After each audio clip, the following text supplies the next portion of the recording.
We got a little bit of an interest rate drop. Well, the Bank of Canada has met and they are dropping the prime rate by 1/4 point. So that means that the overnight lending rate is dropped. The prime rate to which our variable mortgage are dictated by is also dropped by 1/4 point. The Bank of Canada was saying that inflation, which is trying to keep in that range of 1 to 3%, is in check with around 2%, but they do have some concerns with the unemployment rate being at 6.7%, that they could see a little uneasiness moving forward into the future. So we're taking a little bit of a conservative approach and dropping it by 1/4 point. Now, they did make mention as well too that things will change definitely if there's any tariff input that comes from the US.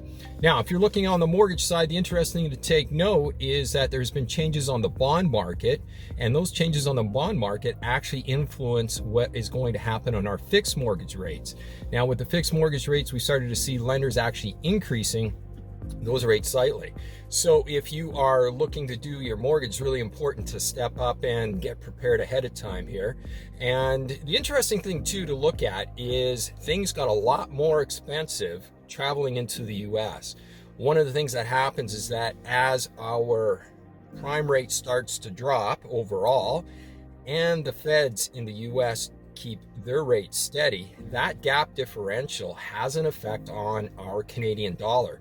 So our prime rate drop made it a little cheaper to get financing on your mortgage, but it's gone the other way when it comes into buying our Canadian dollar to travel down south. That just got a little more expensive. So really important to keep an eye on where those things are trending over the next little bit. And if you are talking to your mortgage broker and want to get prepared, hey, feel free to jump into the bio on the link tree. We've got a free download available on getting prepared with your mortgage documents. Gives you a full checklist of everything that you need. Hope that helps, and we'll be talking to you soon as these rates change on a crazy real estate mortgage market. Cheers.